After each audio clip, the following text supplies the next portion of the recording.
দেশের বিভিন্ন স্থানে শেখ মুজিবের মুরাল ভাঙচুর, গুড়িয়ে দেয়া হলো আওয়ামী নেতাদের বাড়ি ও স্থাপনা, রাবির হল থেকে সংশ্লিষ্ট নাম ফলক অপসারণ। প্রাথমিকের ৬,৫৩১ শিক্ষকের নিয়োগ বাতিল হাইকোর্টের, মেধার ভিত্তিতে করার নির্দেশ, প্রতিবাদে শিক্ষকদের বিক্ষোভ।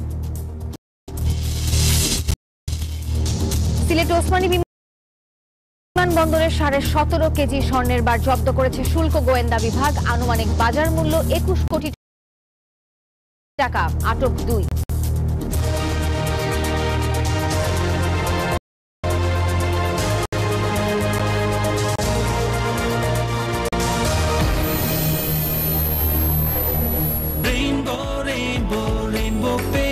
Rainbow Paints, the color of joy. স্বাগত নিউজ 24 দেশের সংবাদে। পুরো সংবাদে আপনাদের সঙ্গে আছি আমি নাফিসা হক। এতক্ষণ দেখছিলেন সংবাদ শিরোনাম। শব্দের আরেক নাম, একদম ইউনিক স্ট্রাকচারাল ডিজাইনের কসমিক ডোর। এর ওয়াল থিকনেস ও রিপ থিকনেস বেশি থাকায় থেকে 50 বছরেরও বেশি। কসমিক ডোর, নিশ্চিন্তে 50 বছর। এবারে বিস্তারিত। দেশের বিভিন্ন জেলায় ও বিশ্ববিদ্যালয়ে শেখ মুজিবুর রহমানের মুরাল ভাঙচুর করেছে বিক্ষুব্ধ ছাত্র জনতা। এছাড়া সাবেক সড়ক পরিবহন ও সেতুমন্ত্রী ওবায়দুল কাদের সহ আওয়ামী লীগ নেতাকর্মীদের বাড়িঘর ভাঙচুর করা হয়েছে। এসবের বিস্তারিত চিত্র তুলে ধরেছেন আমাদের প্রতিনিধিরা। তাদের তথ্য চিত্র নিয়ে দেখুন ডেস্ক রিপোর্ট।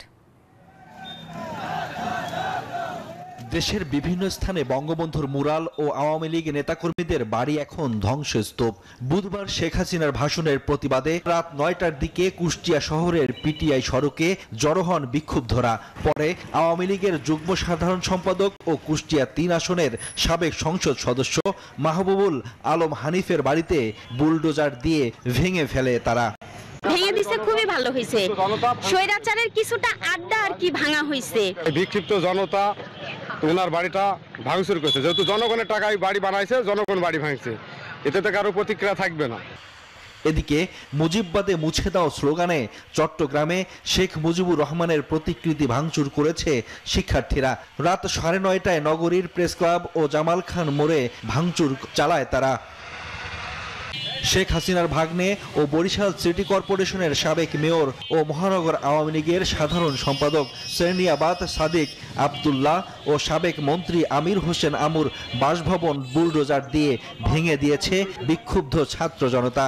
রাত ১২টার দিকে প্রথমে নগরীর কালীবাড়ি রোডে অবস্থিত সেরনিয়াবাদ ভবন ভেঙে বাড়িটিতে আগুন ধরিয়ে দেয়। পরে রাত ২টায় সাবেক মন্ত্রী আমির হোসেন আমুর বাসভবন ভাঙচুর করা হয়।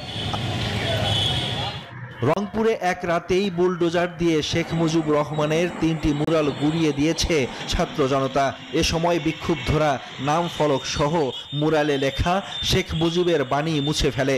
বেগম রোকেয়া বিশ্ববিদ্যালয়, কারমাইকেল কলেজ ও জেলা স্কুল মোড়ে অবস্থিত বঙ্গবন্ধু মুরাল বুলডোজার দিয়ে গুড়িয়ে দিয়েছে শিক্ষার্থীরা।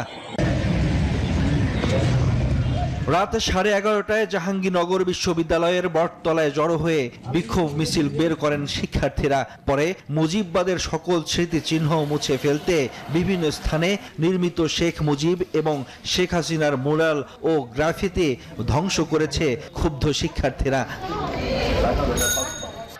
রাজশাহীতে সাবেক পররাষ্ট্র প্রতিমন্ত্রী ও রাজশাহী ৬ আসনের সাবেক সংসদ সদস্য শাহরিয়ার আলমের বাড়িতে আগুন দিয়েছে বিক্ষুব্ধ ছাত্র জনতা। খুনি হাসিনা তো দেশ থেকে পালিয়ে গেছে, কিন্তু এখনো দেশ নিয়ে অনেক ষড়যন্ত্র চলছে। বিভিন্ন সময় বিভিন্ন বক্তব্য দিয়ে দেশকে অস্থিতিশীল করার চেষ্টা করতেছে। আমরা ছাত্র সমাজ সহ ছাত্র দল সবকিছু প্রস্তুত আছি প্রতিহত করার জন্য। খুলনায় ক্ষমতাচ্যুত প্রধানমন্ত্রী শেখ হাসিনার ভাইদের আলোচিত শেখ বাড়ি বুলডোজার দিয়ে গুড়িয়ে দিয়েছে বিক্ষুব্ধ ছাত্র জনতা। বুধবার রাতে বিক্ষুব্ধ ছাত্র জনতা নগরীর শেরেবাংলা রোডে শেখ বাড়ি নামে দোতলা ভবনটি ঘিরে ফেলেন। পরে বুলডোজার দিয়ে দোতলা বাড়িটি ভেঙে গুড়িয়ে দেয়।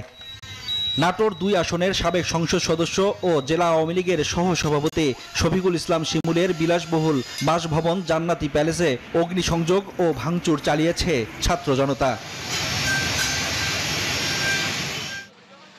সুনামগঞ্জে বঙ্গবন্ধুর মুরাল ভাঙচুর করেছেন বৈষম্য বিরোধী ছাত্র আন্দোলনের শিক্ষার্থীরা। রাতে পৌর শহরের পৌরসভা ও জাদুঘর প্রাঙ্গণে এই মুরালের ভাঙচুর করে। Desk report, news 24। এই যে আমার ব্যাংক আরএফএল গ্যাস স্টোভ, এর সায়েন্টিফিক নজল আর ব্রাশ বার্নার তাপকে সমানভাবে ছড়িয়ে খরচ বাঁচায় 25%। আরএফএল গ্যাস স্টোভ নিরাপদ ও গ্যাস সাশ্রয়ী। 304 ফুড গ্রেড স্টেইনলেস স্টিলে তৈরি, যা নিশ্চিত করে জংবিহীন সিঙ্কের আজীবন নিশ্চয়তা। আরএফএল কিচেন সিঙ্ক, স্বাস্থ্যকর কিচেনের চিরস্থায়ী সমাধান। দর্শক, ঢাকার বাইরে থেকে বুলডোজার কর্মসূচির বিস্তারিত জানাতে যুক্ত হবেন আমাদের সহকর্মীরা। আমরা শুরুতেই যাব নোয়াখালীতে, সেখানে রয়েছেন সহকর্মী আকবর হোসেন সোহাগ। সোহাগ, নোয়াখালীতে বুলডোজার কর্মসূচির সবশেষ পরিস্থিতির কি তথ্য আছে আপনার কাছে জানাবেন?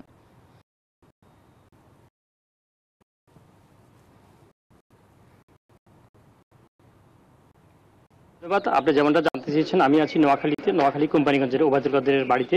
তো ওবায়দুল কাদের বাড়িতে আসলে আপনি আমার পিছনে দেখতে পাচ্ছেন যে আজকে সকাল প্রায় 12:30 থেকে 1:15টার মধ্যে আসলে ওবায়দুল কাদের এবং তার ভাই মির্জা কাদের, তাদের দুই ভাইয়ের এই বাড়িটি, রাজাপুর বাড়িটি, এই বাড়িটি বাসভবনটি সম্পূর্ণ বিক্ষুব্ধ ছাত্র জনতা ঐক্যবদ্ধ হয়ে তারা আসলে বিভিন্ন আসবাবপত্র ভাঙচুর করেছে, তারা আগুন দিয়েছে এবং তারা হামলা ভাঙচুর করে তারা আসলে হননি। তারা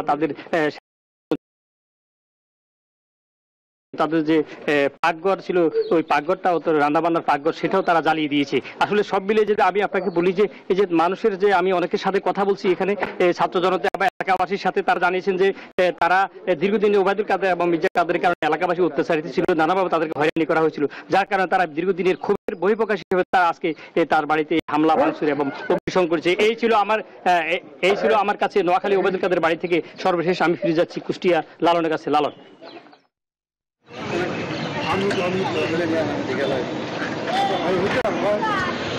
সোহাগ, আপনি নোয়াখালীর চিত্র যেমনটি জানাচ্ছিলেন না,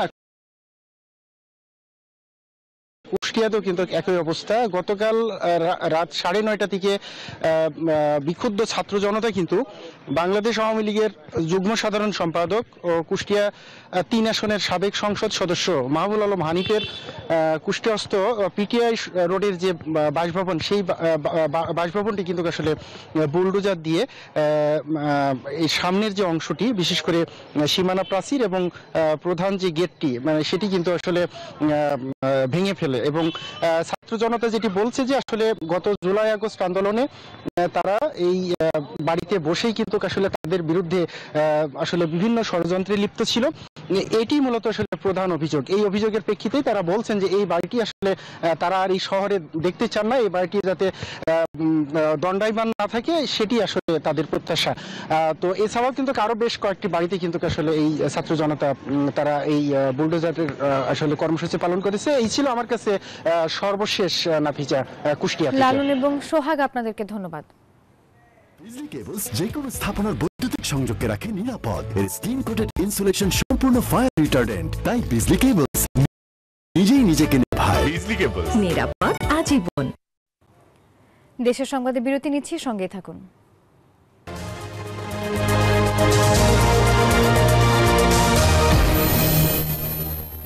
এলো instant milk powder happy cow, যেমন সাশ্রয়ী তেমনি পুষ্টি।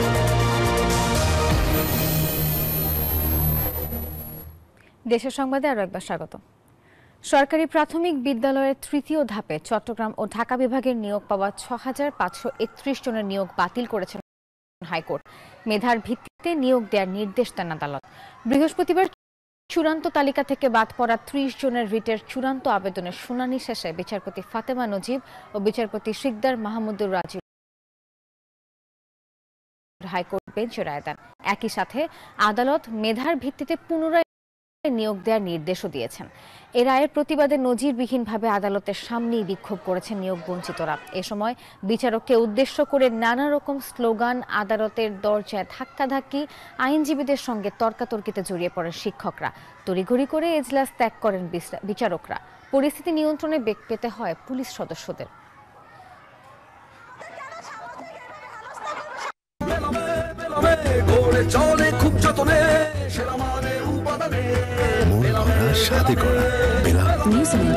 Excellence in quality.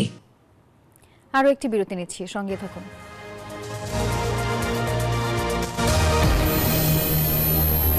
এলো ইনস্ট্যান্ট মিল্ক,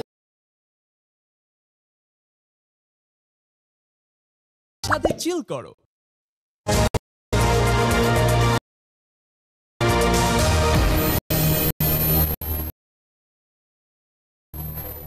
সংবাদে আরো একবার স্বাগত। সিলেট ওসমানী আন্তর্জাতিক বিমানবন্দরের স্বর্ণের বার সহ দুজনকে আটক করেছে জাতীয় গোয়েন্দা সংস্থা ও শুল্ক গোয়েন্দা। বিমানবন্দর কর্তৃপক্ষ জানায়, শারজা থেকে আসা ফ্লাইটে অবৈধ স্বর্ণের চালান আসবে এমন তথ্যের ভিত্তিতে এনএসআই নজরদারি বৃদ্ধি করে। পরে দুজন যাত্রীকে যৌথভাবে তল্লাশি করে বিমানবন্দর এনএসআই ও শুল্ক গোয়েন্দা সংস্থার কর্মকর্তারা। এ সময় তাদের কাছ থেকে 120টি স্বর্ণের বার জব্দ করা হয়। এছাড়া 4টি স্বর্ণের পেস্টও জব্দ করা হয়েছে। প্রাথমিকভাবে জানা যায়, উদ্ধারকৃত স্বর্ণের মোট ওজন প্রায় 17.5 কেজি, যার আনুমানিক বাজার মূল্য প্রায় 21 কোটি টাকা।